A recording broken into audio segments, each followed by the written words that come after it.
ஏதோ பச்சையாக கையில் வச்சுருக்கேன் பார்த்தீங்களா புல்லு மாதிரி, இது பேர் தான் ஃபாக்ஸ் டைல். இதை பார்த்தீங்கன்னா நான் லோக்கல் அக்வாரியம் ஷாப்பில் கேட்டேன், எல்லாருமே இல்லைன்னு சொல்லிட்டாங்க.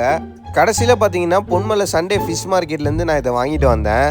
இதை கையில் எடுத்து பார்க்குறப்ப பார்த்தீங்கன்னா ஏதோ பிளாஸ்டிக் கிராஸ் மாதிரியே இருந்துச்சு.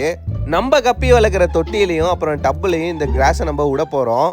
ஆனால் தொட்டிக்குள்ளே விட்றதுக்கு முன்னாடி ஒரு கண்டிஷன், இதை நல்லா நம்ம தேய்ச்சி கழுவிடணும் நல்ல தண்ணியில். அதுதான் நான் பண்ணிகிட்டு இருக்கேன். இது நல்லா தேய்ச்சி பார்த்தீங்கன்னா நல்ல தண்ணியில் கழுவிட்டேன். நம்மளோட கப்பீஸ் எல்லாம் பார்த்தீங்கன்னா ஜாலியாக விளையாண்டுட்டு இருந்துச்சு. அது மேலே பார்த்தீங்கன்னா இந்த ஃபாக்ஸ் டைலில் போட்டேன். நம்ம ஆதி பார்த்தீங்கன்னா நமக்கு தெரியாமல் ஏதோ சாப்பாடு அதுங்களுக்கு போகிறான்டான்னு சொல்லி நொந்து பார்த்துட்டு இருந்தான். இன்னும் ஒரு மாதத்தில் பார்த்தீங்கன்னா இது நிறைய கொதன்னு வந்துடும். அப்புறமேட்டு பார்த்தீங்கன்னா நம்ம இம்போர்ட்டட் கப்பியான கோய் கப்பியோட டேங்குக்கு வந்துட்டேன். இந்த டேங்க்கில் கொஞ்சம் அந்த டப்பில் கொஞ்சம் நான் பார்த்தீங்கன்னா மாற்றி எல்லாத்தையும் கொஞ்சம் போட்டுட்டேன். இந்த ஃபாக்ஸ் டைல் வாங்கின கடையிலே பார்த்தீங்கன்னா கப்பிக்கு தனியாக ஃபுட்டு இருந்துச்சு. இந்த ஃபுட்டு போட்டால் நல்லா வளரும்னு சொன்னாங்க. அதனால் பார்த்தீங்கன்னா இதுவும் ஒரு பாக்கெட் வாங்கிட்டு வந்துட்டேன். டப்பா பார்த்தீங்கன்னா பெருசாக இருந்துச்சு, உள்ளே இருக்க ஃபுட்டு பார்த்தீங்கன்னா சின்னதாக இருந்துச்சு. அப்புறமேட்டு பார்த்தீங்கன்னா ப்ரீடிங் நெட்டும் அது கூட சேர்த்து ஃப்ரீயாக கொடுத்துருந்தாங்க.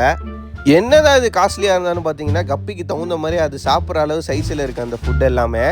நம்ம கப்பி பார்த்தீங்கன்னா ஜோடியாக ஜாலியாக விளையாண்டுட்டு இருக்கு. அதை பார்த்து நானும் சந்தோஷத்தில் ஜாலியாக சிரிச்சிட்டு இருந்தேன். நீங்களும் ஜாலியாக சிரிச்சிட்டு ஒரு சப்ஸ்கிரைபும் ஒரு லைக்கும் பண்ணிடுங்க.